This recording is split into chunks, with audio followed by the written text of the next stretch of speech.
காங்கிரஸ் கட்சியை சேர்ந்த எவனுக்கும் இதை பேசுவதற்கான தகுதி இல்லை என்பதுதான் நாம் சொல்ல வேண்டிய கருத்து.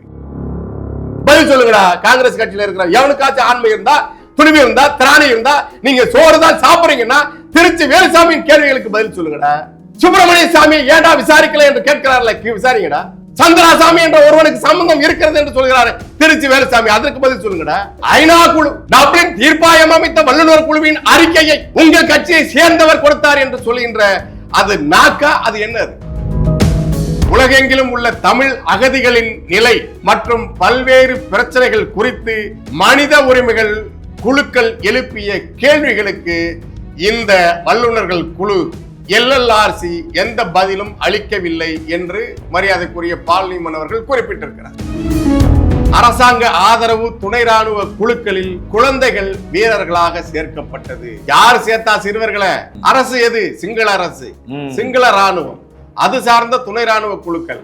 அங்கே சிறுவர்களும் குழந்தைகளும் வீரர்களாக சேர்க்கப்பட்டார்கள். அகிம்சை இயக்கம் என்றெல்லாம் இவர்கள் காந்தியின் பெயரை கொச்சைப்படுத்திக் கொண்டிருக்கிறார். அதே விவாதத்தில் அதனால்தான் குறிப்பிட்டேன், பாஜக காவி பயங்கரவாதம், காங்கிரஸ் கதர் பயங்கரவாதம் என்று பார்வர்ட் கம்யூனிட்டி ஆயிட்டான். எல்லாருமே எது வந்தாலும் பார்த்துட்டு உடனே பரப்புறது, நாட்டுல பதட்டத்தை பரப்புறாங்க. இவங்க எல்லாம் வந்து எந்த செய்தியையும் ஃபார்வர்ட் படிக்கிறானோ இல்லையா ஃபார்வர்ட் பண்றது. அப்படியான ஒரு ஆள் தான் இப்ப ஆலிம்.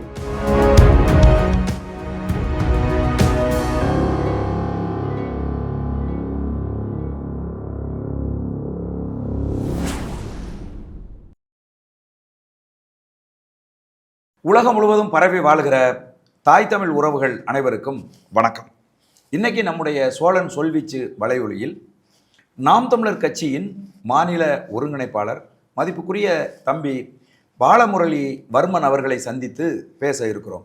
தம்பி வணக்கம். வணக்கம். ஒரு தனியார் தொலைக்காட்சியினுடைய ஒரு நிகழ்ச்சியில் நீங்கள் பங்கு பெற்றிருந்தீங்க. அங்கே அலீம் அல் புகாரி அப்படிங்கிற ஒருத்தர் நாம் தமிழர் கட்சியின் பால் நியூமன் அவர்கள் மேலே ஒரு பெரிய குற்றச்சாட்டை, அவர் விடுதலை புலிகளுக்கு எதிராக பேசினார் அப்படின்னு அந்த மேடையில் அவர் ஒரு பெரிய குற்றச்சாட்டை முன்வைத்தார். நீங்கள் அந்த மேடையில் துடிதுடித்து போய் பதில் சொல்ல முடியாத ஒரு நிலையில் நீங்கள் உட்கார்ந்துருந்ததையும், அதையும் மீறி நீங்கள் ஏதோ பதில் சொல்ல முயற்சி செய்ததையும் நாங்கள் காட்சி ஊடகத்தில் நாங்கள் பார்த்தோம். என்ன நடந்துச்சு, என்ன குற்றச்சாட்டு வைக்கப்பட்டுச்சு, நீங்கள் அதற்கு என்ன பதில் சொல்ல நினைச்சீங்க? இனப்படுகொலை செய்த காங்கிரஸ் கட்சியை சேர்ந்த நண்பர் அலீம் அல் புகாரி, அவருக்கு அவர் சட்டம் படித்தவர், வழக்கறிஞர் சரி என்று சொல்லிக் கொள்கிறார்கள். நமக்கு தனிப்பட்ட அல் புகாரி மீது, அலீம் அல் புகாரி மீது எந்த வருத்தமோ எந்த பகையோ கூட இல்லை. ஆனால் அவர் சார்ந்திருக்கின்ற மிக பயங்கரமான தமிழினத்தை அழித்து ஒழித்த, ஈழத்திலே இனப்படுகொலை செய்த கொடூரமான காங்கிரஸ் கட்சியை சேர்ந்த ஒரு நபராக இருப்பதால் அவர் அந்த கட்சிக்கு என்றே வழக்கமாகி போன பொய்யான குற்றச்சாட்டுகளை நீண்ட காலமாக நமது தமிழீழ தேசிய இராணுவத்தின் மீது பரப்பப்படுகின்ற பொய் அவதூறுகளை அங்கே அவர் எடுத்து வந்தார். ஏன் எடுத்து வந்தார்? அவர்களுக்கு எங்கே அவர்கள் விளவெழுத்து போனார்கள் என்றால், நீங்கள் மானம் கெட்டு போய் கூட்டணி அமைத்திருக்கிறீர்கள் என்கின்ற தொனியில் திராவிட முன்னேற்ற கழகம் 1967 தேர்தலில் வெற்றி பெற்று அண்ணா அவர்களின் தலைமையிலான திராவிட முன்னேற்ற கழகம் ஆட்சி அமைத்த போது அன்றைய காங்கிரஸ் கட்சி பதவியை இழந்த, முதலமைச்சர் பதவியிலிருந்து விலக வேண்டிய நிலைக்கு ஆளான பெரியவர் பக்தவச்சலம் அவர்கள் தமிழ்நாட்டில் விஷக்கிருமி பரவிவிட்டது என்ற ஒரு வலிமையான சொல்லை பயன்படுத்தினார். அது வரலாறு உங்களுக்கு தெரியும், எல்லாருக்கும் தெரியும்.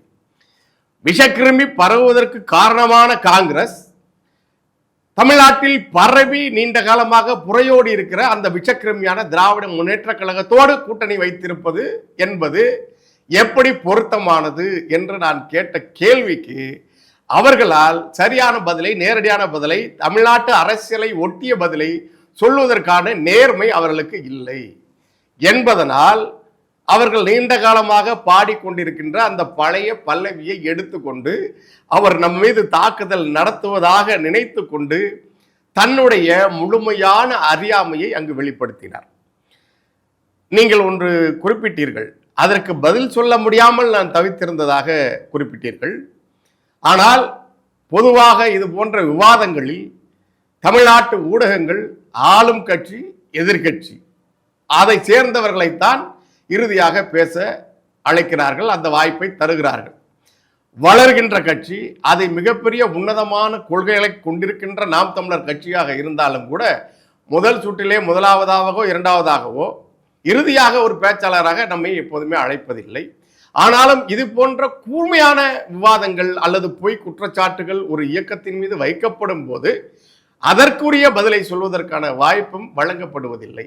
அதனால் நாம் பதில் சொல்ல அன்றைக்கு காங்கிரஸ்காரராக இருக்கிற, இப்பவும் காங்கிரஸ்காரராக இருக்கிற ஆலிம் அவர்கள் அன்றைக்கு தப்பித்து விட்டார். நம்மிடமிருந்து பதில் பெற முடியாமல் தப்பித்து விட்டார். நாம் பதில் சொல்லியிருந்தால் அவருக்கும் கூட ஒரு பாடத்தை, ஒரு கற்றலை, ஒரு புதிய செய்தியை அவர் அறிந்திருக்கிறதான வாய்ப்பு இருந்திருக்கும். அல்லது இவர் போன்றவர்கள் காங்கிரஸை சேர்ந்தவர்களோ திராவிட முன்னேற்ற கழகத்தை சேர்ந்தவர்களோ தெரியாமல் இல்லை, தெரிந்து கொண்டே வேண்டுமென்றே அவதூறை விதைத்து கொண்டே இருக்கிறார்கள். நீண்ட நெடுங்காலமாக அவர்கள் செய்கின்ற அரசியல் செயல்முறை அதுவாகத்தான் இருக்கிறது. அது எந்த கட்சியாக இருந்தாலும் அவர்களுக்கு உண்மையான பதிலை சொல்ல முடியாத போது அவர்கள் அவதூறுகளை, பொய்யான தகவல்களை பரப்பி அதை நிலைநிறுத்திக் கொண்டே இருக்கிறார்கள். ஏனென்றால் அவர்களிடம் எப்போதுமே ஊடகங்கள் இருக்கின்றன, அல்லது ஊடகங்கள் அவர்களுக்கு ஆதரவாக இருக்கின்றன. இந்த நிலைதான். அதனால அவர் சொன்னது, அவர் ஒரு பண்ணையார் கட்சியில இருக்கிறார் இல்லையா? பண்ணையார் காங்கிரஸ் என்பது எப்போதுமே பெரும் பணக்காரர்களுக்கான பண்ணையார்களுக்கான கட்சி ஆகத்தான் இந்த இந்தியாவில் இருந்திருக்கிறது. அதை சொல்லிதான் திராவிட முன்னேற்ற கழகம் தொடக்க கால பரப்புரைகளும் செய்திருக்கிறது. ஏழை எளியவர்களின் கட்சி திமுக, பண்ணையார்களின் கட்சி நிலக்கிழார்களின் கட்சி காங்கிரஸ் என்று சொன்னவர்கள் தான் அவர்கள். 2 பேரும் கூட்டியிருக்கிறார்கள். அந்த பண்ணையார் தனத்தோடு இருக்கின்ற ஆலிம் அவர்கள் தன்னுடைய வசதியாக அவருடைய பொருளீட்டல், காங்கிரஸ் எல்லாரும் அரசியலை பிழைப்புக்காக தான் வைத்திருக்கிறார்கள். நாம் மக்களுக்கான கட்சி நடத்துகிறவர்கள், மக்களின் கட்சி நம்முடைய கட்சி. அவர் தன்னுடைய வசதி வாய்ப்புனால அவர் கையில் உடனே ஒரு மின்னணு கருவியான அந்த டேப் என்று சொல்லப்படுகிறத எடுத்து உடனடியாக அதில் இருக்கிற அந்த இணையதளத்தில் இருக்கிற செய்திகளை எடுத்து வாசித்தார். ஆனால் அவர் அந்த பதட்டத்தில் அவர் செய்த தவறு என்னவென்றால், இந்த அறிக்கையை, குறிப்பிட்ட அந்த அறிக்கையை ஐநா மன்றத்தில் டப்ளின் தீர்ப்பாயத்தில் வைக்கப்பட்ட அந்த அறிக்கையை மரியாதைக்குரிய டாக்டர் பால் நியூமன், டாக்டர் என்பது அவர் மருத்துவர் அல்ல, அவர் பேராசிரியர், டாக்டர் பால் நியூமன் இந்த அறிக்கையை சமர்ப்பித்ததாக மிக அடிப்படையற்ற மிக மிக மிக தவறான ஒரு செய்தியை அவர் சொல்லியிருக்கிறார். அவருடைய அரசியல் புரிதலும் அவருடைய பார்வையும் எவ்வளவு பலவீனமானது, அவர் எவ்வளவு 100 விழுக்காடு பொய்யை சொல்லுகிறார் என்பது இதிலிருந்து புரியும். அப்ப அந்த அறிக்கையை பால் நியூமன் அவர்கள் சமர்ப்பிக்கலையா? அந்த அறிக்கையை குறித்த, எந்த அறிக்கை குறித்த? டப்ளின் தீர்மானத்தில் சமர்ப்பிக்கப்பட்ட அறிக்கை. டப்ளின் தீர்ப்பாயம் ஒரு விசாரணை குழுவை அமைக்கிறது, சரி இல்லையா? அது குறித்து நாம் விரிவாக பேசுவோம். 2009 இனப்படுகொலையின் உச்சகட்டம், சரி இல்லையா? ஈழ இனப்படுகொலை என்பது 1983 தொடங்கி நீண்ட காலமாக நடந்த இனப்படுகொலை. அதன் உச்சத்தை எட்டுகிறது. 24 நாடுகள் சேர்ந்து ஒரு விடுதலை இயக்கத்தை அழிப்பதற்காக அவர்கள் கூடி நின்றார்கள். அதெல்லாம் உங்களுக்கு தெரியும். ஒரே ஒரு இயக்கம் தன் மக்களுக்கான விடுதலைக்காக மிக அறம் சார்ந்த போராட்டத்தை முன்னெடுத்த ஒரு இயக்கம். அது ஒரு விடுதலை போராட்ட இயக்கம் தான், அது தீவிரவாத இயக்கம் இல்லை என்று உலகில் 32 நாடுகள், நியூசிலாந்து உள்ளிட்ட, பெல்ஜியம் உள்ளிட்ட இது போன்ற நாடுகளின் நீதிமன்றங்களே விடுதலை புலிகள் போராட்ட இயக்கம் தான், ஒரு விடுதலை போராட்ட இயக்கம் தான் என்று சொல்லியிருக்கிறார்கள். இந்தியா தான் இன்னும் தடை வைத்திருக்கிறது. இந்தியாவை ஆண்டு கொண்டிருக்க, அப்போது ஆண்ட காங்கிரஸ் கட்சியும் இப்போது ஆளுகிற பாரதிய ஜனதாவும் அவர்களோடு அரசியலுக்காக, தேர்தலுக்காக கூட்டணி வைக்கிற, நாங்கள் விடுதலை புலிக்காக ஆதரித்து நாங்கள் தான் செயல்பட்டோம் என்று சொல்லிக் கொண்டிருக்கிறவர்கள் கூட இந்த கொடியவர்களோடு தான் சேர்ந்து நிற்கிறார்கள் கூட்டணியில. ஆனால் இந்த தடை எப்போதுமே நீட்டிக்கப்பட்டு கொண்டிருக்கிறது. யாருக்கு? ஒரு விடுதலை போராட்ட இயக்கத்திற்கு. அந்த நிலையிலிருந்து அவர் சொல்கிறார், அந்த ஈழ இனப்படுகொலையில் இறுதி நாளில் மட்டும் முள்ளிவாய்க்காலில் 1.5 லட்சம் தமிழர்கள் கொன்று குவிக்கப்பட்டார்கள் என்பது உலகம் அறிந்த உண்மை. அதை விசாரிப்பதற்காக ஐநா அவை மற்றும் டப்ளின் தீர்ப்பாயம் உள்ளிட்ட அப்போது 2 நாடுகளுக்கான ஒரு அமைப்பை ஏற்படுத்துகிற ஒரு திட்டத்தோடு அவர்கள் இலங்கை மற்றும் விடுதலை புலிகள், சிங்கள அரசு மற்றும் விடுதலை புலிகளின் செயல்பாடுகள் குறித்த அதை விசாரிப்பதற்காக ஒரு 3 பேர் கொண்ட குழுவை நியமிக்கிறார்கள். LLRC என்பது the lesson learnt and reconciliation commission என்பது அதனுடைய பெயர். சரி, LLRC. அதற்கு தமிழாக்கத்தில் என்ன சொல்கிறார்கள்? மிக நகைச்சுவையாக கூட இருக்கும். இலங்கைக்கு இவர்கள் பாடம் எடுக்கிறார்கள். கொடூரமான சிங்கள அரசு, சிங்கள ராணுவத்தை கொண்டிருக்கிற அந்த கூட்டத்திற்கு கற்றுக்கொண்ட பாடம் மற்றும் நல்லிணக்க ஆணையம் என்பது அது தமிழ் படுத்தப்பட்ட பெயர். LLRC. ஆமா, அது குறித்து அவர் அந்த டேப்ல படித்த வரிகளை கூட நான் உங்களுக்கு வாசித்து காட்டுறேன். முதல்ல அதுக்கு முன்படி இந்த LLRC என்ன, எதற்காக இது அமைக்கப்பட்டது என்பதை நாம மக்களுக்கு சொல்லுவோம். The civil war in Sri Lanka ended in a massive massacre of nearly 150,000 civilians in May 9, 2019. 150,000 civilians in May 2009.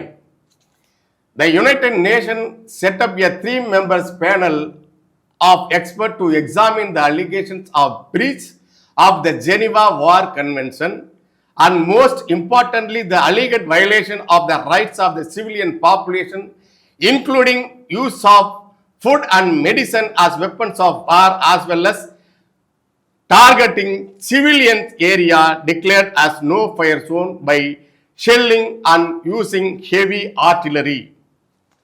என்று அந்த மையம், எதற்காக அந்த ஆணையம் அமைக்கப்பட்டது என்பதற்கான அந்த காரணத்தை சொல்றாங்க. அதாவது இலங்கையில் உள்நாட்டு போர் 2009 நடத்தி முடிக்கப்பட்ட போது அதை உள்நாட்டு போர் என்றுதான் சொல்கிறார்கள். அப்போதும் கூட உள்நாட்டு போரில் இந்தியாவுக்கு என்ன வேலை, 24 நாடுகளுக்கு என்ன வேலை, இதையெல்லாம் விசாரிக்கணும் இல்லையா? ஏறத்தாழ 1.5 லட்சம் மக்கள் படுகொலை செய்யப்பட்டதில் அந்த போர் முடிவுக்கு வந்தது.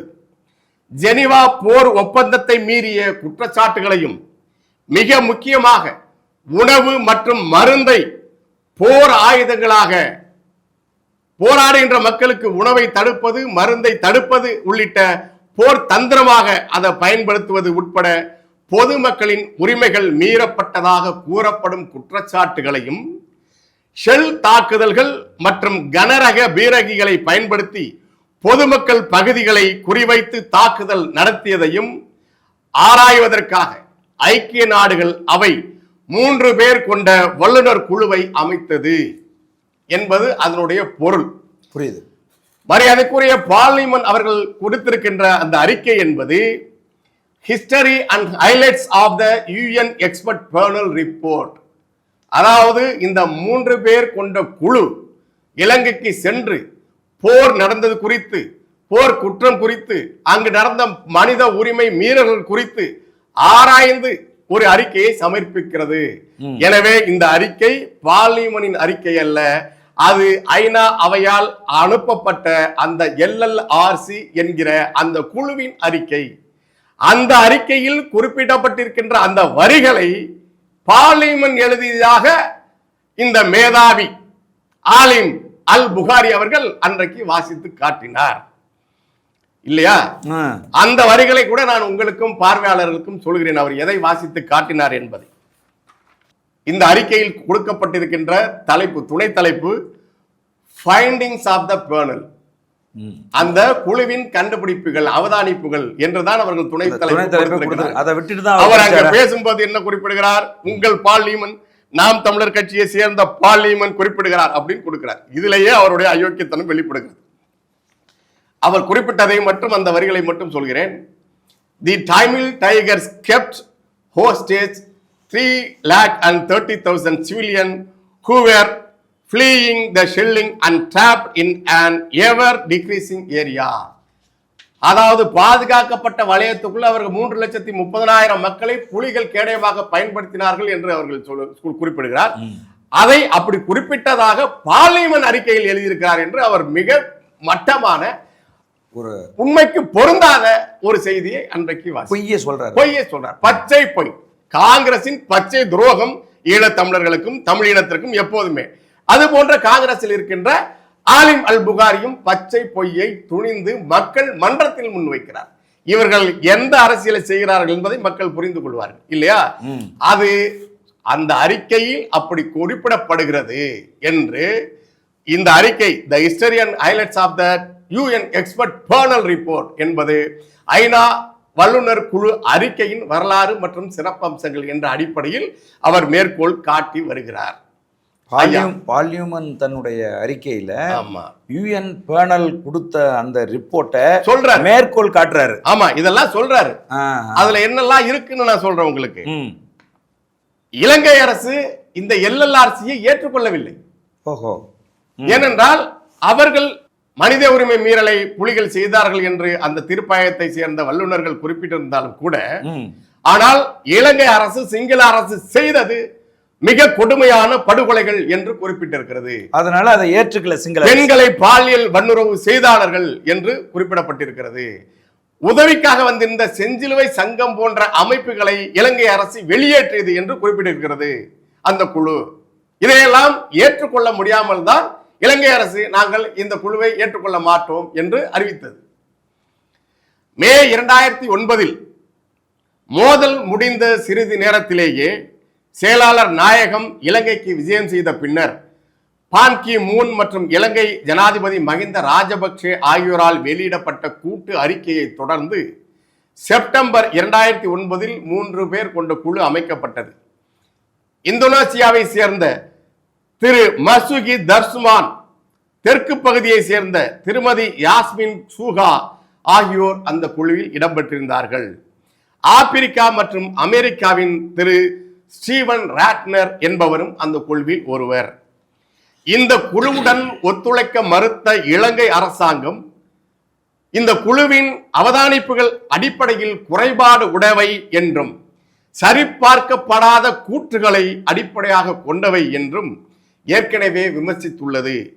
ஆயுத மோதலில் ஈடுபட்ட இரு தரப்பினராலும், ஆயுத மோதல் என்ற சொல்லே அது மிக தவறானது, மிக குறைத்து மதிப்பிடப்படுகிறது.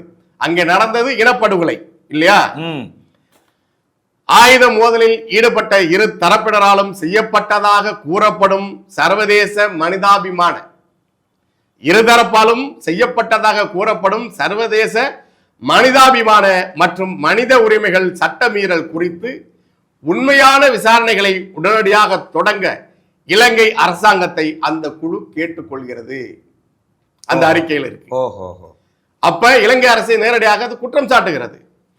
பொதுச் செயலாளர் உடனடியாக ஒரு சுயாதீனமான சர்வதேச பொறிமுறையை நிறுவ தொடங்க வேண்டும் என்றும் அந்த அறிக்கை பரிந்துரைக்கிறது.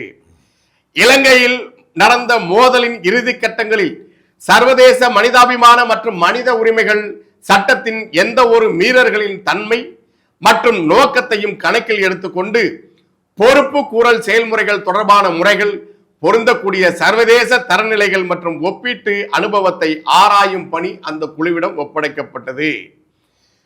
இலங்கை அரசாங்கத்தால் இன்று வரை பராமரிக்கப்பட்டு வருவதை விட போரின் இறுதி கட்டங்களில் மிகவும் மாறுபட்ட பதிப்பை அந்த குழுவின் அறிக்கைகள் வெளியிடுகின்றன.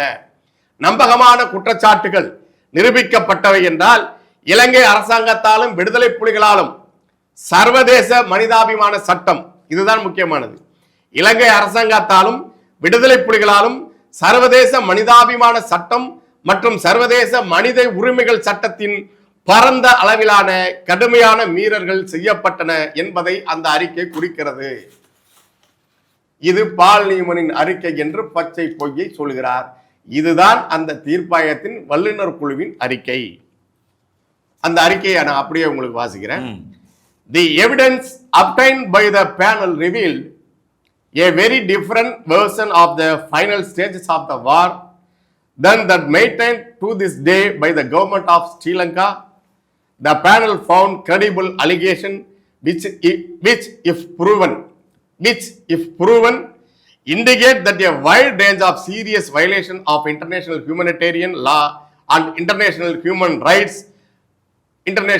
rights law were committed both by the government of Sri Lanka and the LTTE.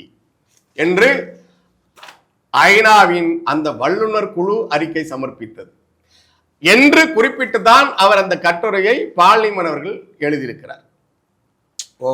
அதாவது ஒட்டுமொத்தமாக அந்த அறிக்கை என்பது மிக நீண்ட அறிக்கை. அதை சுருக்கி இல்லையா, அதை காம்ப்ரஹென்ஸ் பண்ணி, அதை கன்சைஸ் பண்ணி, அதை ஒரு ஆர்டிக்கிளாக அவர் வெளியிட்டிருக்கிறார். இவ்வளவுதான் பார்லிமென்ட் செய்தது. அப்போதும் கூட இந்த அறிக்கையெல்லாம் அவர் சமர்ப்பித்து வந்திருக்கிறார் என்ற அடிப்படையில் தான் அவர் நாம் தமிழர் கட்சிக்கு வந்து சேர்கிறார். நாம் தமிழர் கட்சி அவர் போன்ற அறிஞர்களை எப்போதுமே உள்வாங்கிக் கொள்ள தயாராக இருக்கிறது. இனத்திற்காக யார் பேசுகிறார்? அவர் மனித உரிமை அமைப்பாக தொடர்ந்து செயல்படுகின்ற ஒருவர், பேராசிரியர் பார்லிமன் அவர்கள். அதனால அவர் போன்ற இந்த தீர்ப்பாயத்தில் உலக நாடுகளை சேர்ந்த பல்வேறு மனித உரிமை அமைப்புகள் பங்கேற்று இருக்கின்றன என்பதுதான் உண்மை. அதே போலவே அந்த ஐநா அவையின் அந்த வல்லுநர் குழு மொத்தமாக, அதாவது போர் முடிந்து 18 மாதங்களுக்குள்ளாக அந்த குழு சென்று விசாரித்தது என்பது வன்னி பகுதிகளில், முள்ளிவாய்க்கால் பகுதியில் மொத்தமாக 17 நாள்கள் தான் அவர்கள் விசாரணை செய்திருக்கிறார்கள் என்ற அடிப்படையில் தான் அவர்கள் இந்த அறிக்கையை கொடுத்திருக்கிறார்கள். அப்போ நான் ஒரு எடுத்துக்காட்டாக நான் ஆலிமிட்ட அப்போது கேட்க, அதுதான் நமக்கான வாய்ப்பு, அடுத்து பதில் சொல்வதற்கான வாய்ப்பு அந்த சுற்றில் இல்லை. இரண்டாவது சுற்றில் நம்மளுடைய பேச்சு முடிவடைகிறது. அதற்கு பிறகு அவர்கள் பேசுகிறார்கள். அதோட முற்றுப்பட்டு விடுகிறது. ஏன்னா 1 மணி நேர நிகழ்ச்சி தான். அண்மையில கரூர்ல நடந்த 41 பேர், அண்மையில கரூர்ல நடந்த 41 பேர் மரணம். சரி, தமிழக வெற்றி கழகத்தின் விஜய் அவர்கள் சென்ற போது கூட்ட நெரிசலில் அவர்கள் தங்களுடைய உயிரை இழந்தார்கள், ஒரு நடிகரை பார்க்க போய். அது தமிழ் இனத்தின் பெருத்த அவமானம், தமிழ் நிலத்தில் நேர்ந்த மிக கொடுமையான அவமானம் இல்லையா? ஆனால் தமிழக வெற்றி கழகமும் அதனுடைய முக்கியமான நிர்வாகிகள் உட்பட, அதனுடைய தலைமை உட்பட, நடிகர் விஜய் உட்பட அவர் வெளிப்படையாகவே ஒரு காணொலியை வெளியிட்டார். இதில் திமுகவின் சதி இருக்கிறது, இது சாதாரணமாக விபத்தாக நடக்கவில்லை, குறிப்பிட்ட ஒரு அமைச்சர், திமுகவை சேர்ந்தவர்கள் இதை உருவாக்கினார்கள் என்று சொன்னார் இல்லையா? இதுக்காக தானே விசாரணை அமைக்க வேண்டும் என்று சொன்னார்கள். விசாரணை எல்லாம் நடந்து கொண்டிருக்கிறது, நீதிமன்றத்தில் கூட இருக்கிறது. இப்போ இப்படி சொல்லப்பட்ட ஒரு புகாரை ஆமாம் உண்மையாகவே திமுக தான் இதை செய்தது என்று பேசுவது எப்படி அறியாமையோ, அது போலதான் இந்த அறிக்கையை பார்லிமன் அவர்கள் சமர்ப்பித்தார். புலிகள் இந்த குற்றச்சாட்டை செய்தார்கள் என்று நாம் தமிழர் கட்சி சொல்லுகிறது, ஐநாவையில் ஒத்துக்கொண்டிருக்கிறது என்று.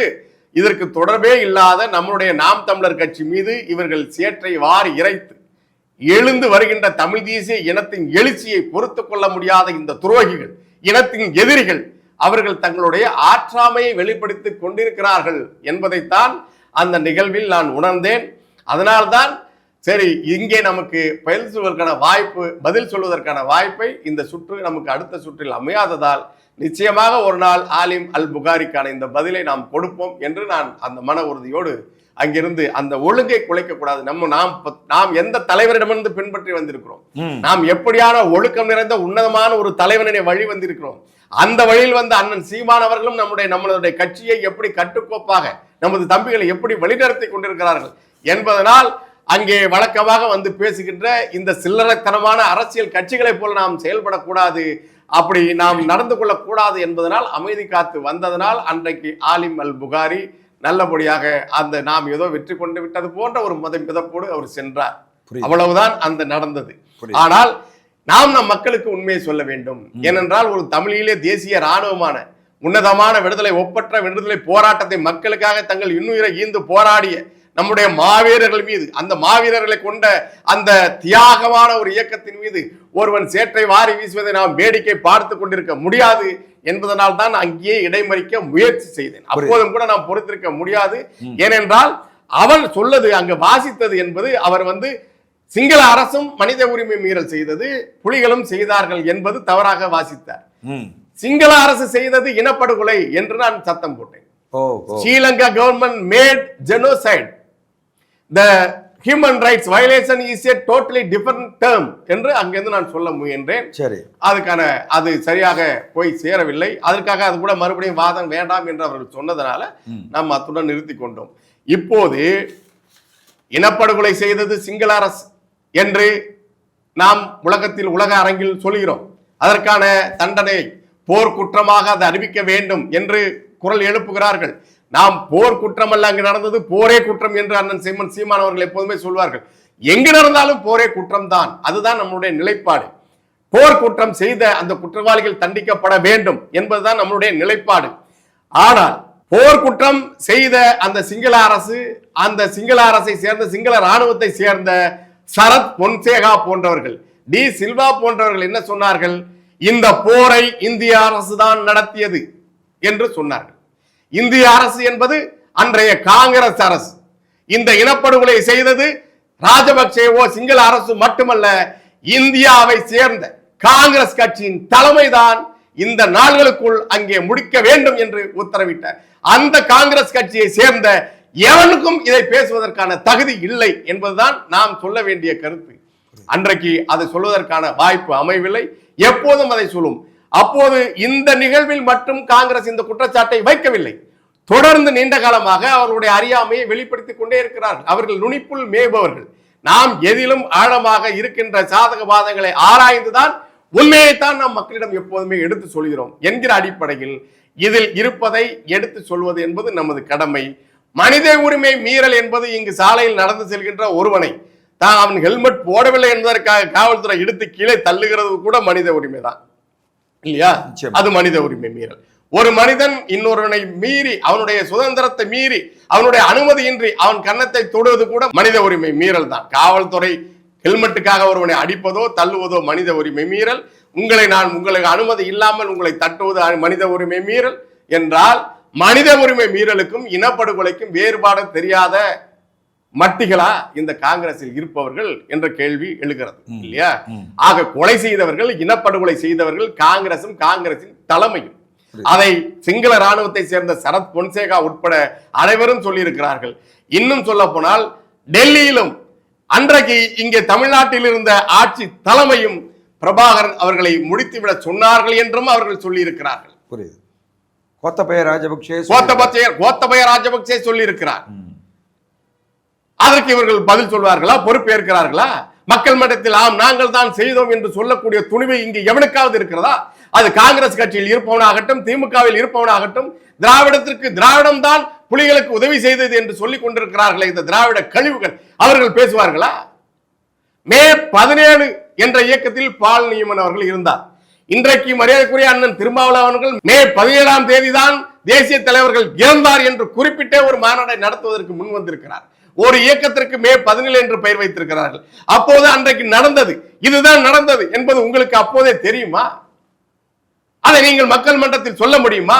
உங்களுக்கு அந்த துணிவு இருக்கிறதா? அதற்கான தரவு இருக்கா? உங்களுக்கு தரவு இருக்கிறதா? எதை வைத்து தேதி சொல்லுகிறீர்கள்? ராஜபக்சே மே 19ஆம் தேதி வெளியில இருந்து திரும்பி வந்து இலங்கையில கால் வைத்த உடனே அந்த மண்ணை முத்தமிட்டார் இல்லையா? ஆமா. அப்போ ஒரு இயக்கத்திற்கு அந்த பெயரை வைப்பதற்கு, அந்த தேதியை குறிப்பிட்டு பெயர் வைப்பதற்கான காரணம் என்ன? அப்ப நீங்கள் யார்? உங்களை யார் இயக்குகிறார் என்ற கேள்வி எழுகிறது இல்லையா? அப்ப இலங்கை தலைவர் இருந்தார் மே 17 என்று குறிப்பிட்டு உங்களுக்கு சொல்வதற்கான அந்த உரிமையை, அந்த வாய்ப்பை, அந்த உண்மை உங்களுக்கு எப்படி தெரிந்தது? உங்களுக்கு யார் அந்த அதிகாரத்தை கொடுத்தது? இந்த கேள்வியை கேட்பதற்கு யாராவது இருக்கிறார்களா? பேரறிவாளனை வந்து கைது செய்கிறார்கள் என்றால் எங்க கைது செய்யறாங்க? யாரும் தேடி வந்து கைது செய்யல. அம்மா குறிப்பிட்டிருக்காங்க, அம்மா அற்புதம் அம்மா அவர்கள். நாங்கள் பெரியார் திடலிலே இருக்கிற அந்த ஈவேரா அவர்களின் சிலையின் கீழே நான் அமர்ந்திருந்தேன். அங்கே செய்தி அறிந்த பிறகு நான் தான் கொண்டு போய் வாப்பாது என்னன்னு போய் பார்த்துட்டு வந்துருவோம், சொல்லிட்டு வந்துருவோம், நமக்கு அது என்னப்பா சம்பந்தம் என்று சொல்லி நான் அழைத்து சென்றேன் என்று சொன்னார் இல்லையா? ஒண்ணு இருக்காது, வாங்க வந்து விசாரிச்சுட்டு போயிடுவோம் அப்படின்னு சொல்லிட்டு போனாங்க. வீட்டுக்கு போனாங்க சோலையார்பேட்டைக்கு. இவர்களே நேராக போய் நாங்கள் வந்து தெரிஞ்சுட்டு வந்துருவோம், நமக்கு என்ன இருக்க போகுது என்று போனார்கள். போனவரை அப்படியே கைது செய்தார்கள். 1991 ஜூன் 10ஆம் தேதி. அடுத்த வாரமே என்ன வந்தது? அண்ணன் பேரறிவாளன் அவர்களின் தந்தையார் மரியாதைக்குரிய அப்பா குயில்தாசன் அவர்கள், அவருடைய உண்மையான பெயர் ஞானசேகரன். அவர் யார்? திராவிட கழகத்திற்கு தொண்டர் படைக்கு பயிற்சி கொடுத்து கொண்டிருந்தவர், வழி நடத்தியவர் அவர்களை. ஆனால் இந்த வழக்கில் அண்ணன் பேரறிவாளன் அழைத்து செல்லப்பட்ட பிறகு, விசாரணைக்கு அழைத்து செல்லப்பட்டு கைது செய்யப்பட்ட பிறகு எங்கே இருக்கிறார் என்ற நிலையே தெரியாத நிலையில் திராவிடர் கழகம் என்ன அறிக்கை கொடுத்தது? என்ன அறிக்கை கொடுத்தது? எங்களுக்கும் அவர்களுக்கும் எந்த தொடர்பும் இல்லை என்று கொடுத்ததா இல்லையா? உங்களுக்காக தானே இந்த குடும்பம் ஒட்டுமொத்தமும். ஈவேரா சொன்னதை கேட்டு தாலி அறுத்த தாயார் அற்புதமார்கள். அந்த குடும்பமே உங்களுடைய கொள்கையை ஏற்று செயல்பட்டு வந்த குடும்பம். அந்த அடிப்படையிலேயே உங்களிடம் பணி செய்து கொண்டிருந்தவர் யார்? அண்ணன் பேரறிவாளன். அவரை நீங்கள் அப்படியே கைவிட்டீர்கள். அவர்கள் விடுதலைக்கு நீங்கள் என்ன செய்தீர்கள்? அதே திராவிட இயக்கம், திராவிட கழகங்கள் என்ன செய்தது? திராவிட முன்னேற்ற கழகம் என்ன செய்தது? போராட்டம் என்ன செய்தது? அவர்களுக்காக தூக்கு தண்டனை அறிவிக்கப்பட்ட போது என்ன செய்தார்கள்? இப்படி எண்ணற்ற கேள்வி. நீங்கள் யாரோ ஒரு ஐநா குழு சொன்ன அறிக்கையை வைத்துக் கொண்டு நாம் தமிழர் கட்சி சொன்னதாக, பால் நிபுணர்கள் குறிப்பிட்டதாக பொய்யை பரப்பிக் கொண்டே இருக்கிறீர்கள். நாங்கள் கேள்வி கேட்க, நீங்கள் ஜெயின் கமிஷன், பர்மா கமிஷன்ல உங்களுடைய கட்சியை சேர்ந்த திருச்சி வேலுசாமி அவர்கள் எழுப்பிய கேள்விக்கு பதில் சொல்லுங்கடா. டேய், பதில் சொல்லுங்கடா. காங்கிரஸ் கட்சியில இருக்கிற எவனுக்காச்சும் ஆண்மை இருந்தா, துணிவு இருந்தா, திராணி இருந்தா, நீங்க சோறு தான் சாப்பிடுறீங்கன்னா திருச்சி வேலுசாமியின் கேள்விகளுக்கு பதில் சொல்லுங்கடா. சுப்பிரமணிய சாமி ஏண்டா விசாரிக்கல என்று கேட்கிறார்ல, விசாரிங்கடா. சந்திராசாமி என்ற ஒருவனுக்கு சம்பந்தம் இருக்கிறது என்று சொல்கிறாரு திருச்சி வேலுசாமி, அதற்கு பதில் சொல்லுங்கடா. எது ஐநா குழு, டப்ளின் தீர்ப்பாயம் அமைத்த வல்லுநர் குழுவின் அறிக்கையை உங்கள் கட்சியை சேர்ந்தவர் கொடுத்தார் என்று சொல்கின்ற அது நாக்கா? அது என்னது? அப்ப உனக்கு அறியாமை, உனக்கு அறிவில்லை என்பதை புரிந்து கொண்டதனால் தான் நாங்கள் போகிறோம், உங்களுக்கு புரிய வைக்கிறோம், அவ்வளவுதான். அதனால இது பால்நிமன் ஐயாவின் அறிக்கை அல்ல. இருந்தாலும் அந்த நேரத்தில் அவர் மே 17 இயக்கத்தில் இருந்ததாக சொல்லப்படுகிறது. அதன் பிறகுதான் அவர் நம்முடைய நாம் தமிழர் கட்சிக்கு இணைகிறார். அவர் தவறாகவும் அவர் ஒன்றும் பதிவு செய்யவில்லை. இப்படியாக அவர்கள் அறிக்கை கொடுத்திருக்கிறார்கள். அதாவது அந்த ஐநா மன்றம் அமைத்த மூவர் ஆணையம் இலங்கையில் ஒரு விசாரணையை மேற்கொண்டு அவர்கள் சமர்ப்பித்த அறிக்கையை மேற்கோள் காட்டி பின்னாடி தன்னுடைய கருத்தை பால்நியூமன் பதிவு செஞ்சிருக்காரு. ஒரு அறிக்கைன்னு வரும்போது ஒரு அறிக்கையை பத்தி நம்ம பேசுறோம் அப்படின்னா, இப்போ மரியாதைக்குரிய தங்கை சுனந்தா அவர்கள் இதை நாங்கள் செய்தோம் என்று ஒப்புக்கொண்டிருக்கிறார் என்று தான் அவர் சொல்லி குறிப்பிட்டு பேசினார். அதற்கு பதில் போடும்போது கூட ஆலிம் அவர்கள் பேசிய காணொலியை எடுத்து அதை போடுறாங்க இல்லையா? அவர் என்ன பேசியிருக்கிறார், அவர் இப்படி பேசியிருக்கிறார், அது தவறு என்று சொல்லி அவர் எழுதியிருக்கிறார் இல்லையா? ஒரு தன்னுடைய அறிக்கையை கொடுத்திருக்கிறார் இல்லையா? இதே போலத்தான் ஐயா அவர்கள் செய்திருக்கிறார், பால்நிமன் அவர்கள் செய்திருக்கிறார்கள். அதன் மீதான அவருடைய கருத்தை அவர் இந்த அறிக்கையில இன்னும் சொல்ல போனா, அறிக்கையில குறிக்கிறதுக்கு மன்னிக்கணும், அந்த அறிக்கையில பால்நியூமன் இந்த ஐநா மன்றத்தின் மூவர் குழுவினுடைய அந்த ஸ்டேட்மெண்ட் எல்லாம் மறுத்திருக்காரா? சொல்ல இறுதியில சொல்றாரு, நான் அதையும் படிச்சு காட்டுறேன். இந்த மூவர் குழு அறிக்கை மட்டுமல்ல, அந்த அறிக்கையில அந்த மூவர் குழு எதையெல்லாம் சொல்லுகிறது என்றால், சேனல் 4 ஒரு ஆவணப்படத்தை வெளியிட்டது இல்லையா? அந்த ஆவணப்படத்தை படத்தை பற்றியும் அதில் இருக்கிற காட்சிகளை பற்றியும் அந்த அறிக்கையில் குறிப்பிடப்படுகிறது. சரி, ஆக விடுதலை புலிகள் மக்களை கேடயமா பயன்படுத்தினாங்கன்னு பால்நியூமன் சொல்லல. பால்நியூமன் அவர்கள் சொல்ல, விடுதலை புலிகள் குழந்தைகளை படையில பயன்படுத்தினாங்க அப்படிங்கிற குற்றச்சாட்டை பால்நியூமன் வைக்கல. ஆமா, அதெல்லாம் அந்த மூவர் குழு தான் அந்த குற்றச்சாட்டு. அவர்கள் அங்க போயிட்டு ஒரு கல ஆய்வு, இப்ப உண்மை கண்டறியும் குழு அப்படின்னு இங்க இருக்கிறவங்க போவாங்க. அது அரசு என்ன சொல்லுதோ அதை எழுதிட்டு வருவாங்க. ஆமா, அது மாதிரிதான். அது காவல்துறையே கூட ஒரு குழு அமைச்சு அனுப்பும். ஆமா ஆமா, அதுக்கு எதுக்குன்னா அதை நீர்த்து போய் செய்வதற்காக இல்லையா? நாங்க ஏதோ ஒரு நடவடிக்கை எடுக்கிறோம்பான்னு காட்டிக்கிறதுக்காக, கண்துடைப்பு என்று சொல்வார்கள் இல்லையா? அப்படி கூட. ஆனால் இது அப்படியா என்றால், ஏனால் அதுக்கு பிறகு ஒன்றும் அதன் மீதான நடவடிக்கை எடுக்கப்படவில்லை. புரியுது. இலங்கை மீது இதுவரைக்கும் என்ன நடவடிக்கை? ஏன்னா இப்ப இங்க தவறா புரிஞ்சுக்கிட்டு இன்னைக்கு அன்றைக்கு நீங்கள் கலந்து கொண்டிருந்த அந்த மேடையில தம்பி அலீம் அல் புகாரி மட்டும் இந்த குற்றச்சாட்டை சொல்லல. எல்லோருமே ஒட்டுமொத்தமாக தவறாக புரிந்து கொண்டு மதிப்புக்குரிய பால்நியூமன் அவர்கள் மேல இந்த குற்றச்சாட்டை தொடர்ச்சியா வச்சிட்டு இருக்காங்க. கூமுட்டைகள் முறையாக பால்நியூமன் வைத்த அறிக்கை என்னங்கிறத ஒரு தடவை கூட படிக்காத அயோக்கியர்கள் திரும்ப திரும்ப இந்த குற்றச்சாட்டை வச்சுட்டு இருக்காங்க. அவர்கள் சொல்ல நினைப்பதை, அவர்கள் நிலைநிறுத்த நினைப்பதை அவர்கள் சொல்லிக் கொண்டே இருப்பார். அதான் சொல்லிட்டு இருக்காங்க. அதனால்தான் நான் எப்போதுமே சொல்வது உண்டு, சொந்தமாக சிந்திக்க தெரியாத இனத்திற்கு ஏற்படுகின்ற நெருக்கடிகளை விட, இழப்புகளை விட, எவனோ ஒருவன் சிந்தித்து திட்டமிட்டு பரப்புகின்ற செய்திகளை நம்பி பரப்புகின்ற கூட்டம் இருக்குல்ல, அந்த கூட்டம் சந்திக்கின்ற இழப்பும் நெருக்கடிகளும் மிக அதிகமானது. அது ரொம்ப ஆபத்தானது. ஏன் அவன் இதை செய்கிறான், எதற்காக இவன் முந்திக் கொண்டு இப்போது இதை எடுத்து வருகிறான் என்று ஆழமாக ஆய்ந்து பார்க்கின்ற அளவுக்கு பொறுமையோ அல்லது அவகாசமோ அல்லது வேலையோ இல்லாத அந்த அவகாசமோ அந்த வாய்ப்போ அமையாதவர்கள் யார் என்ன சொன்னாலும் அதை ஃபார்வர்ட் பண்ணுகிற இடத்துல இப்ப வந்து நிற்கிறாங்க. அதுதான் ஆபத்தானது. ஃபார்வர்ட் கம்யூனிட்டி ஆயிட்டான் எல்லாருமே ஃபார்வர்ட் கம்யூனிட்டி. எது வந்தாலும் பார்த்துட்டு உடனே பரப்புறது, நாட்டுல பதட்டத்தை பரப்புறாங்க. இவங்க எல்லாம் வந்து ஆங்கிலத்துல வந்து அதை வந்து இந்த கிருமியை கடத்துறது ஃபார்வர்ட் கம்யூனிட்டி ஆயிட்டான்.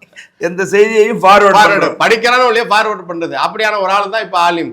புரியுது. இப்போதைக்கு அவர் வந்து நம்ம சொன்னதுக்கு விஷக்கிருமிக்கு பதில் சொல்ல முடியல. இப்படியான ஒரு அயோக்கியத்தனமான கூட்டணியை வச்சிருக்கீங்களா? முன்னாடி வந்து திமுக கட்டி பிடிச்சிட்டு இருக்கீங்க, பின்னாடி வந்து உன்னை கட்டி பிடிக்கிறதுக்கு தாவக்க எம்பிக்கிட்டே இருக்குது இல்லையா? இங்க ஒருத்தனை கைக்குலிக்கு கொண்டு போதே பின்பக்கம் இன்னொருத்தனோட கள்ள உறவு வைத்திருக்கின்ற அந்த காட்சிகள் போல நீங்கள் கூட்டணி இன்னமும் அந்த முயற்சி நடந்துகிட்டா இல்லையா? தாவக காங்கிரஸோட பேசுது. காங்கிரஸ் கட்சியில இருக்கிறவனுக்கு திமுக வேணான்னு ஒவ்வொரு முறையும் கூடா நட்பு கேடா முடியும் என்று ஏன் சொன்னாரு?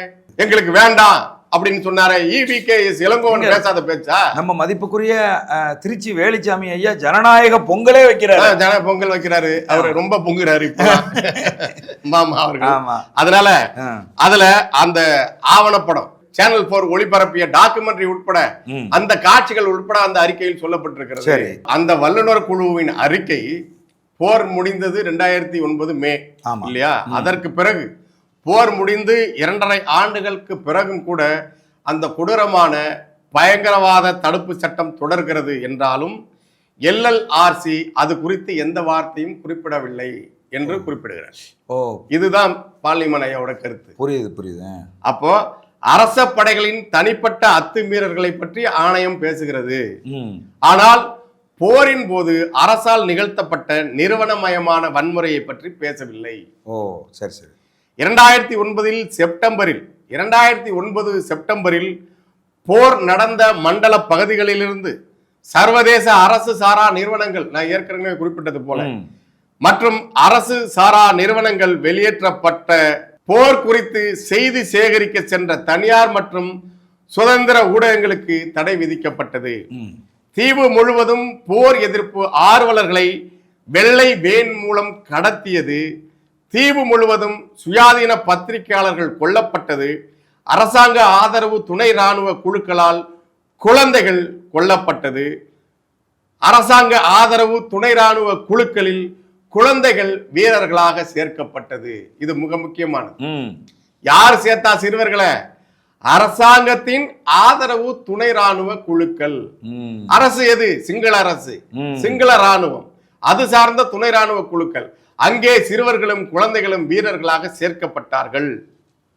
சித்திரவதை வடக்கு மற்றும் கிழக்கிலிருந்து 90,000 விதவைகளின் எதிர்கால நிலை, குழந்தைகளின் கல்வி சீர்குலைவு, யாருமற்ற ஆதரவற்ற அனாதைகளின் தலை எழுத்து, பல்வேறு முகாம்களில் குறிப்பாக மாணிக் பண்ணை முகாமில் 2,82,000 தமிழர்கள் ஓராண்டுக்கு மேலாக சிறையில் அடைக்கப்பட்டிருப்பது, தமிழர்களின் நடமாட்டம் முற்றிலுமாக தடை செய்யப்பட்டது. 2007ஆம் ஆண்டின் இறுதியில் தமிழ் பகுதிகள் மீதான பொருளாதார தடை, ஜூன் 2008 முதல் பொதுமக்கள் பட்டினியால் வாடியது, பொதுமக்கள் இலக்குகள் மீது தொடர்ச்சியான வான்வழி தாக்குதல்கள், உணவு, தண்ணீர் மற்றும் மருந்தை தடுத்து அதை போர் தந்திரமாக பயன்படுத்தி மக்களை கொன்றது, தமிழர்களின் மீதான, தமிழர் பகுதி மீதான சிங்கள குடியேற்றம், உலகெங்கிலும் உள்ள தமிழ் அகதிகளின் நிலை மற்றும் பல்வேறு பிரச்சனைகள் குறித்து மனித உரிமைகள் குழுக்கள் எழுப்பிய கேள்விகளுக்கு இந்த வல்லுநர்கள் குழு LLRC எந்த பதிலும் அளிக்கவில்லை என்று மரியாதைக்குரிய பார்லிமென்ட் அவர்கள் குறிப்பிட்டிருக்கிறார். இன்னும் தொடர்ச்சியாக ஐநா நிறுவனங்களை வேண்டுமென்றே குண்டு வீசி தாக்கிய இலங்கை படைகளை இந்த குழு எதை பற்றிய புகாரும் அளிக்கவில்லை என்று தெளிவாக கூறுகிறது. ஐநாவின் செயற்கைக்கோள் புகைப்படங்கள் கடுமையான ஆதாரங்களாக உள்ளன என்றாலும் இதை எல்எல்ஆர்சி ஒருபோதும் மறுக்க முடியாது. ஐநா குழு உறுப்பினர்களின் அறிக்கை, அவர்களின் அலுவலகங்கள், மையங்கள் மற்றும் நிவாரண விநியோக மையங்கள் கூட தொடர்ந்து இலங்கையில் தாக்கப்பட்டன. ஏன் ஐநா இதை வெளி உலகுக்கு கொண்டு வரவில்லை என்று கேள்வி எழுப்புகிறார். 2011 மார்ச் மாதம் சமர்ப்பிக்கப்பட்ட ஐநா வல்லுநர் குழுவின் அறிக்கையை இலங்கையின் முன்னாள் ஐநா செய்தி தொடர்பாளர் கோடன் வெய்ஸ் எழுதிய தி கேஜ் என்ற புத்தகத்தை படித்த போது பொதுமக்களுக்கு எதிரான போரின் கொடூரமான நிகழ்வுகளை உலகம் படித்தது. பின்னர் channel 4 the killing field of Sri Lanka, headlines டுடேவின் த ஐவிட்னஸ் ஜெனோசைட் மற்றும் இந்திய சேனல்கள் பிபிசி மற்றும் அல் ஜசீரா தயாரித்த ஸ்ரீலங்காவின் பொய்கள் ஆகிய காட்சி ஆவணப்படங்கள் போர்க்குற்றங்கள் பற்றிய சான்றுகளாக ஒளிபரப்பை செய்தன. அந்த பாரபட்சமான எல்எல்ஆர்சி அறிக்கையை உலகம் ஏற்றுக்கொள்ள தயாராக இல்லை என்பது இந்த இடத்தில்தான் என்று பால் நீமன் குறிப்பிடுகிறார். தீவிரவாதத்தை ஒழித்தல் என்ற பெயரில் பொதுமக்களை கொன்று காயப்படுத்திய கொடூரமான செயல்களை செய்த இலங்கை ஆளும் வர்க்கத்தை தண்டனையிலிருந்து விலக்கு பெறும் வகையில் இந்த ஆணையம் அவர்களுக்கு சாதகமான கருத்துக்களை அதில் வலுப்படுத்தி இருக்கிறது. அது மிகவும் வெட்கக்கேடானது. சுருக்கமாக சொன்னால் தமிழீழ விடுதலை புலிகள் பயங்கரவாதிகள் என்பது, அதாவது த சோ கால்ட் எல்டிடிஇ டெரரிசம் என்று குறிப்பிடுகிறார் ஆங்கிலத்தில். நான் அதை மீண்டும் ஆங்கிலத்தில் வாசித்து காட்டுகிறேன். எல்டிடிஇ தீவிரவாதம் என்று சொல்லப்படுவதற்கான மூல காரணங்களை ஆராயவில்லை என்பதாலும் அது நியமிக்கப்பட்ட இலங்கை அரசின் அரச பயங்கரவாதத்திற்கு ஒரு தெளிவான அனுமதியை வழங்குவதாலும் அது இலங்கை ஜனாதிபதிக்கு எல்எல்ஆர்சி தனது விசுவாசத்தை காட்டுகிறது என்று குறிப்பிட்டிருக்கிறார். இவர்கள் உண்மையாகவே மனிதர்கள் மீதும், அவர் யாராக இருக்கட்டும், தமிழர்களாக இருக்கட்டும், வேறு எந்த இனத்தை சேர்ந்தவர்களாக இருக்கட்டும், மனிதர்கள் மீதான அக்கறையோடு இவர்கள் இதை பேசுகிறார்கள் என்றால் இதைதானே ஆலிம் அலி குறிப்பிட்டிருக்க வேண்டும். இறுதியில் அந்த கற்றுக்கொண்ட பாடங்கள் மற்றும் நல்லிணக்க ஆணையம் தமிழர்களின் விருப்பத்தை பூர்த்தி செய்யும் ஒரு முறையான சர்வதேச விசாரணைக்கு மாற்றாக ஒருபோதும் இருக்க முடியாது. அது போன்ற மாற்று விசாரணை இல்லாமல் எந்த காலமும் நல்லிணக்கம், அமைதி நீடிக்க முடியாது என்று அவர் தன்னுடைய கட்டுரையை இறுதி செய்கிறார். அவர் ஆங்கிலத்தில், நம்ம ஊரு பொதுவா அதை பற்றி நம்ம யாரையும் நம்ம தனிப்பட்ட கிண்டல் செய்வதில்லை, ஒரு வழக்கறிஞர், it is the same that the commission further the cause of the impunity of the ruling class, ஆளும் வர்க்கம், which had been committed the heinous crime of killing and injuring civilians in the name of eliminating terrorism. The commission is in short proved its loyalty to the president as it did not peep into the root causes of the so-called terrorism of the LTTE. The so-called terrorism of the LTTE and gives a clean chit to the state terrorism.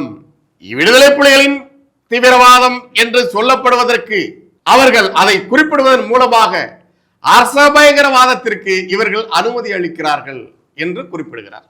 தெளிவாக இதுதான் அந்த ஐநா அந்த நிபுணர் குழு, ஐநாவின் வல்லுநர் குழு அறிக்கையின் மீது அவர் வைத்த கருத்தும், ஐநா வல்லுநர் குழு அறிக்கையின் வரலாறு மற்றும் அதனுடைய சிறப்பம்சங்கள் என்று அவர் தன்னுடைய கட்டுரையில் குறிப்பிட்டிருப்பதுமாகும். இந்த உண்மையை இவர்கள் தெரிந்து கொண்டே வேண்டுமென்றே இவர்கள் எதையுமே முழுமையாக ஆராய மாட்டார்கள். நம் இனத்தின் மீது தொடர்ந்து இவர்கள் அவதூறுகளை பரப்புவதே அவர்கள் வேலை. ஏனென்றால் இனப்படுகொலை செய்வது என்பது காங்கிரசிற்கு எப்போதுமாக ஒரு நிரந்தரமான நீடித்த ஒரு வழக்கம்.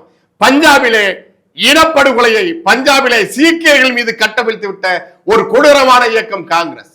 இதை அமைதிக்கானது, இது அகிம்சை இயக்கம் என்றெல்லாம் இவர்கள் காந்தியின் பெயரை கொச்சைப்படுத்திக் கொண்டிருக்கிறார்கள். அதே விவாதத்தில் அதனால்தான் குறிப்பிட்டேன், பாஜக காவி பயங்கரவாதம், காங்கிரஸ் கதர் பயங்கரவாதம் என்று அது அங்க தணிக்கை செய்யப்பட்டிருக்கிறது இல்லையா? அதனால ஆலிம் அலி புகாரி உள்ளிட்ட இஸ்லாமிய சகோதரர்களாக இருந்தாலும் அவர்கள் அப்படியான ஒரு மாண்போடு நடக்கவில்லை. எனவே அவர் வாயிலாக இதை நல்ல மனிதர்களுக்கு, மாண்புமிக்க மனிதர்களுக்கு, நம்முடைய எல்லா தேசிய இனவழி மக்கள், எல்லா மொழிவழி தேசிய இன மக்களுக்கும் கூட இந்த உண்மையை சொல்லுகிற வாய்ப்பாக இதை நான் வருகிறேன், உணர்கிறேன். ரொம்ப மகிழ்ச்சி தம்பி. தொடர்ந்து பால் நியூமன் அவர்களினுடைய இந்த அறிக்கையின் மீது வைக்கப்பட்டிருந்த அந்த குற்றச்சாட்டுக்கு ஒரு நல்ல விரிவான விளக்கம் கொடுக்கறதுக்கான ஒரு பெரும் வாய்ப்பாகவும் இது வந்து அமைஞ்சிருக்கு. இது குறித்து நாம் தமிழர் கட்சியின் தலைமை உங்களோடு ஏதாவது பேசியிருக்கா? காங்கிரஸ் இயக்கத்தை தமிழ்நாட்டில் குழி தோண்டி புதைத்த பெரும் பொறுப்பை அண்ணன் சீமான் அவர்கள் தான் செய்தார். சரி. அதனால் அப்படி ஒரு காங்கிரஸ் கட்சி உயிரோடு இருப்பதாகவே அவர் கருதுவதில்லை. சரி. அப்புறம் இது போன்ற போகிற போக்கில் பேசுகிறவர்களெல்லாம் நாம் ஏன் பதில் சொல்ல வேண்டும் என்பதுதான். காங்கிரஸ் கட்சி சொல்வது ஐயா பால் நியூமன் மீது மட்டுமானது அல்ல, அது வந்து புலிகள் மீதான குற்றச்சாட்டு. அதே போலவே நாம் தமிழர் மீதும் அண்ணன் சீமானவர்கள் மீதுமே எத்தனை அவதூறுகள் இவர்கள் வாரி இறைத்துக் கொண்டிருக்கிறார்கள். அவர்களுக்கு நாம் எடுத்து வைக்கிற, அண்ணன் சீமானவர்கள் எடுத்து வைக்கிற அரசியலுக்கு இவர்கள் யாரிடமும் பதில் இல்லை. புரியுது. அண்ணன் எழுப்புகிற அடுக்கடுக்கான கேள்விகளுக்கு இவர்களால் பதில் சொல்ல முடியாது. அண்ணன் சொல்வது போலதான் ஆயுதத்திற்கு கூட இவர்களுக்கு எதிராக ஆயுதம் இருந்தது. நாம் எடுத்து வைக்கிற அரசியலுக்கு எதிராக இங்க எவனாலும் அரசியலை எடுத்து வைக்க முடியாது என்கிற அந்த திமிரோடு தான் அண்ணன் நம்மை வளர்த்திருக்கிறார். எனவே அவர்கள் பேசுவதை பேசட்டும், நாம் உண்மையை சொல்ல வேண்டிய நேரத்தில் மக்களுக்கு உறுதியாக எடுத்து சொல்வோம் என்பதுதான் அண்ணனுடைய கருத்து. ரொம்ப மகிழ்ச்சி தம்பி. சரியான நேரத்தில் இந்த விளக்கத்தை வந்து உலகம் முழுதும் வாழுகிற தமிழர்களுக்கு நீங்கள் கொடுத்துருக்கீங்க.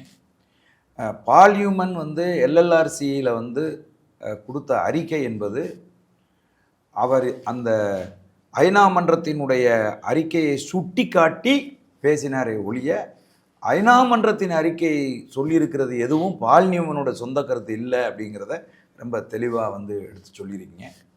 இதுக்கு மேலே இந்த காங்கிரஸ்காரர்களுக்கும் விடுதலை புலிகள் மீது குற்றச்சாட்டை முன்வைக்க வேண்டும் என்று புதுசாக கிளம்பி இருக்கிற அயோக்கியர்களுக்கும் விளக்கமாக வந்து சொல்ல முடியாது. அவர்கள் விளங்கி கொள்வார்கள் என்று நம்புவோம். எங்களுடைய அரங்கத்துக்கு வந்து உங்கள் நேரத்தை செலவிட்டு இந்த விளக்கத்தை கொடுத்தமைக்கு மிக்க மகிழ்ச்சி. நன்றி. வணக்கம். வணக்கம்.